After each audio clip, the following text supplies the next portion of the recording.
Bismillahirrahmanirrahim. Assalamualaikum warahmatullahi wabarakatuh. Waalaikumsalam warahmatullahi wabarakatuh.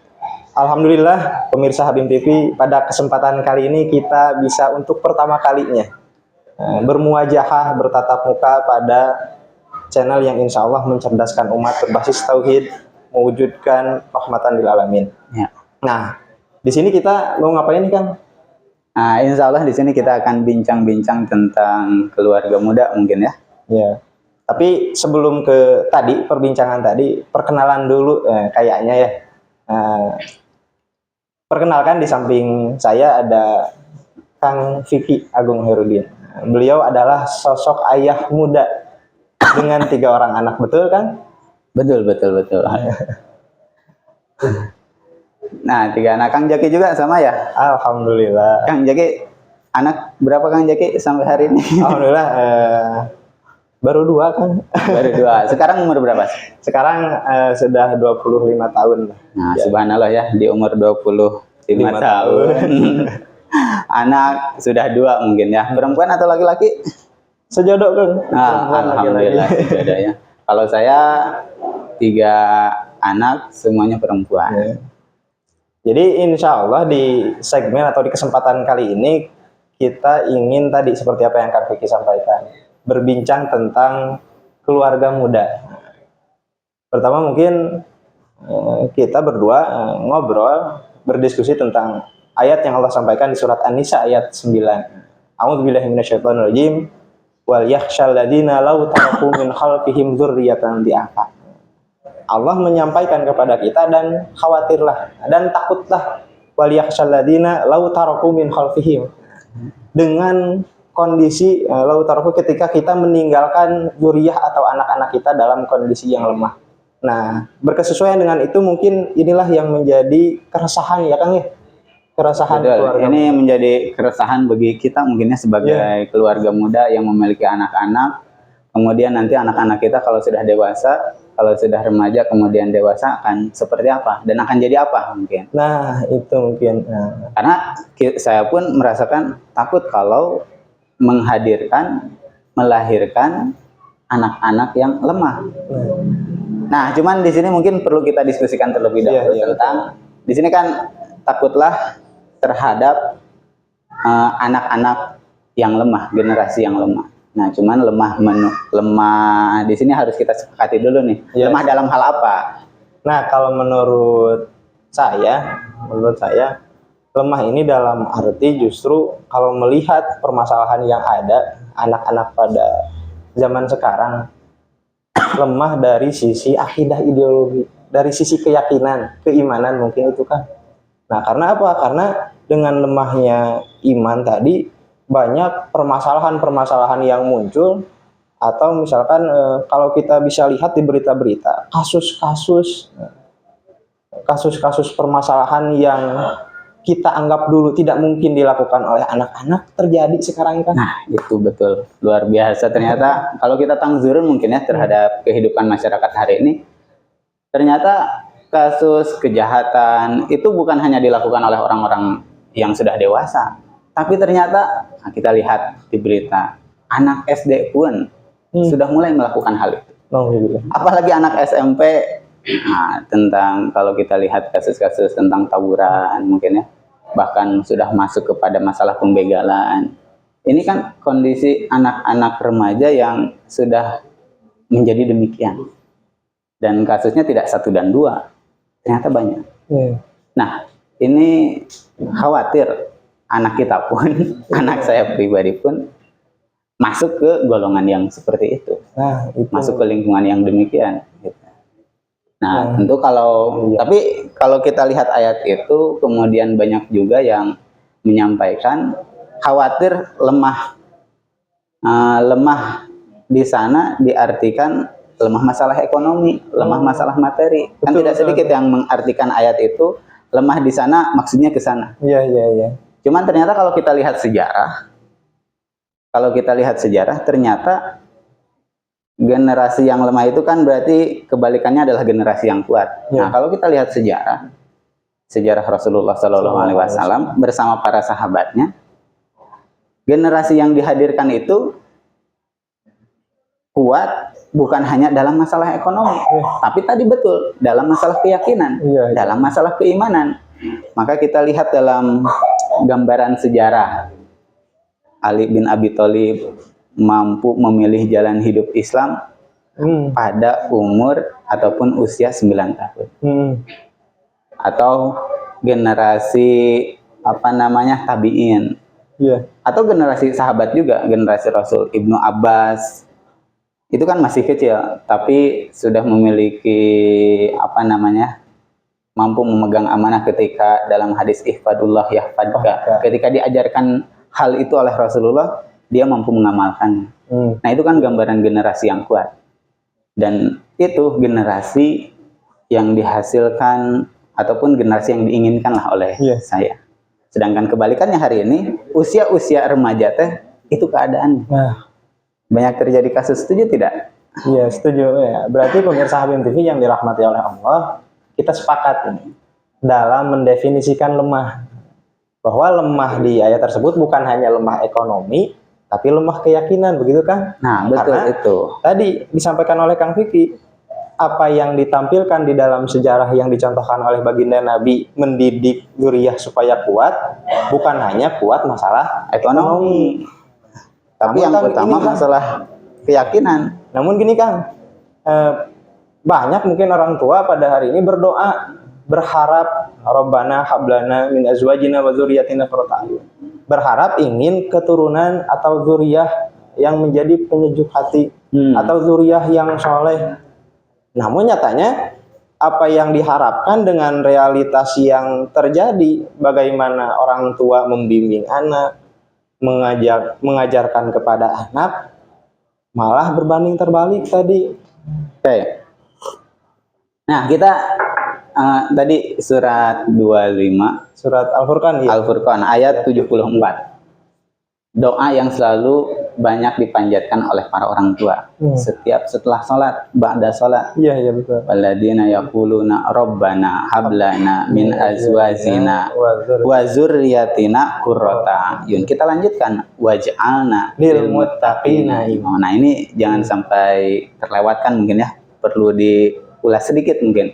Waj'alna lil muttaqina imama. Artinya meminta kepada Allah, ternyata para orang tua itu mengharapkan, meminta kepada Allah agar zuriyah itu, anak-anak itu, keturunan itu menjadi waj'alna lil muttaqina, para pemimpin imama. Lil muttaqina imama, menjadi para imam bagi orang-orang yang bertakwa. Nah, ini kan yang luar biasanya jadi imam, tapi untuk orang-orang yang bertakwa. Jadi bukan hanya sekedar memimpin, bukan hanya sebatas pemimpin, tapi ternyata memimpin untuk orang-orang yang bertakwa. Coba, harapannya kan luar biasa. Harapannya luar biasa. Nah, cuman tadi betul, realitasnya ketika orang tua mendidik anak, seperti beda jalur. Terasa tidak? Iya, betul. Kalau melihat di kehidupan sehari-hari, seakan-akan kalau di dalam masalah pendidikan ya, pemirsa Habim TV, orang tua itu beranggapan bahwa tugas mereka hanyalah untuk mencari nafkah. Untuk apa? Agar anaknya bisa mendapatkan pendidikan terbaik. Nah, gitu. Tapi ada yang tadi, kalau di dalam doa, tidak menjadi lil muttaqina imama. Betul Kang Vicky? Ya. Pendidikan yang diberikan tidak menghantarkan ke situ. Malah lebih kepada, ya, kalau sistem pendidikan hari ini mungkin, maaf ya,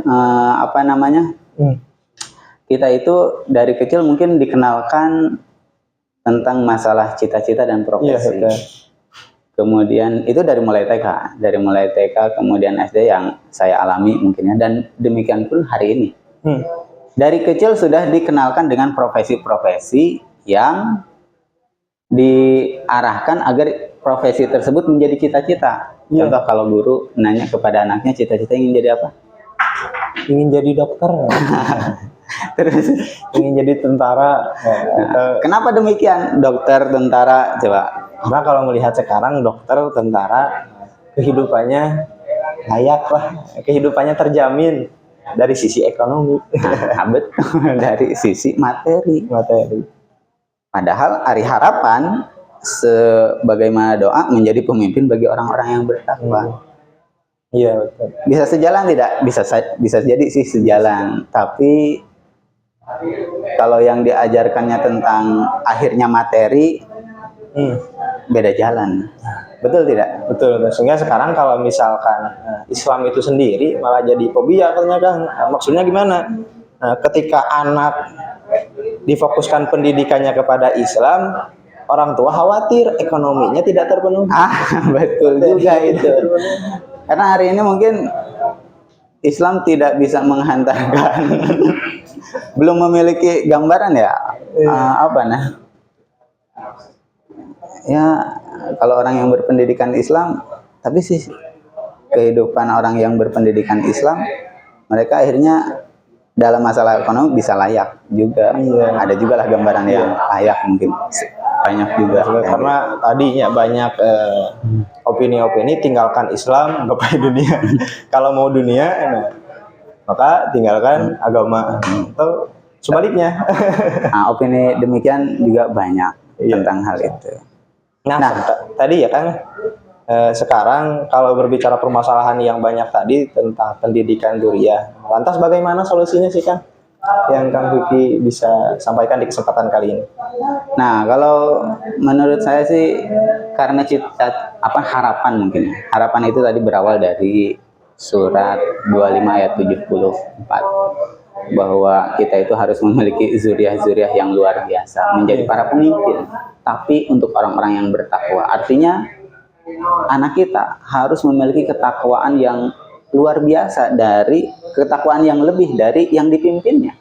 Nah, kalau kita lihat Rasulullah sudah memberikan contohnya, Rasulullah sudah menggambarkan contohnya, Rasulullah sudah mengaktualisasikan ayat itu.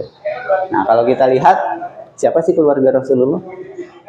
Keluarga Rasulullah itu kan istrinya, para khalifah setelahnya. Itu kan keluarga semua. Abu Bakar. Siapa Abu Bakar? Mertuanya. Mertua kan keluarga ya. Kemudian Umar menantunya. Umar sama mertua. Umar juga mertua. Khalifah yang ketiga Utsman, menantu. Keempat menantunya juga Sayyidina Ali. Menantu. Kemudian yang terakhir, khalifah yang terakhir dalam sejarah disepakati adalah Hasan bin Ali. Siapa Hasan? Cucu Rasulullah Shallallahu Alaihi Wasallam. Nah, itu. Dan kalau kita lihat gambaran Al-Quran, ternyata apa sih yang diberikan kepada apa sih ajaran yang diberikan agar zuriah kita itu menjadi demikian, menjadi para pemimpin bagi orang-orang yang bertakwa. Nah, kalau kita mengibroh kepada kisah Maryam yang dilahirkan oleh Hannah keluarga Imran lah. Surat 3 ayat 33. Nah, ini bagus kan ayatnya. Surat 3 ayat 33. Di sana Allah memilih, ternyata Allah yang langsung memilih. Yang dipilih oleh Allah itu pertama keluarga Ibrahim, kemudian yang kedua keluarga Imran. Keluarga Ibrahim Nabi, yang kedua Imran. Imran itu dalam sejarah bukan Nabi, bukan Rasul, tapi orang soleh, orang biasa. Pertama Nabi, yang kedua keluarga Imran, orang soleh, yang Allah simpan khusus pada satu surah di dalam Al-Quran. Jadi ada nilai tersendiri ya kan? Ada nilai tersendiri. Karena ternyata, nah ini, kalau kita lihat ayat itu, Imran itu istrinya Hannah, dari Hannah itu melahirkan Maryam dilahirkan tanpa ayah, karena Imran sudah wafat ketika Maryam lahir. Kemudian Maryam mampu melahirkan Nabi Isa. Dan ternyata Maryam, kalau kita lihat dalam sejarahnya, lihat dalam ayat itu, setelah dia disapih oleh ibunya Hannah, pendidikannya itu diberikan kepada Zakaria. Setelah beres safihan, kemudian pendidikannya diberikan kepada Zakaria. Kenapa Zakaria? Karena Zakaria adalah nabi, dan nabi memiliki wahyu, sehingga Maryam itu dididik oleh wahyu. Begitupun tadi keluarga Rasulullah dididik oleh Wahyu. sehingga menjadi para pemimpin yang asalnya hidup dalam zaman jahiliyah, kan gitu. Maka itu tidak terlihat dalam peradaban. Iya, iya. Yang terlihat itu peradaban Romawi dan Persia. Persia. Tapi ketika hadirnya wahyu di sana, orang-orang jahiliyah Makkah itu menjadi mulia Iya, betul. karena wahyu. Sepakat. Begitupun Maryam dengan wahyunya melahirkan Nabi Isa. Iya. Nah, itu mungkin kalau dari saya. Dari Kang Zaki bagaimana coba? Oh, setuju tadi dengan potret keluarga yang diambil oleh Kang Fikri. Begitupun dengan saya melihat kekhawatiran akan pendidikan dzurriyyah, ketika melihat sejarah, bertadabbur di Al-Quran, banyak sekali bagaimana para nabi mendidik keluarganya. Terkhusus tadi yang disampaikan, Nabiullah Ibrahim alaihi salam.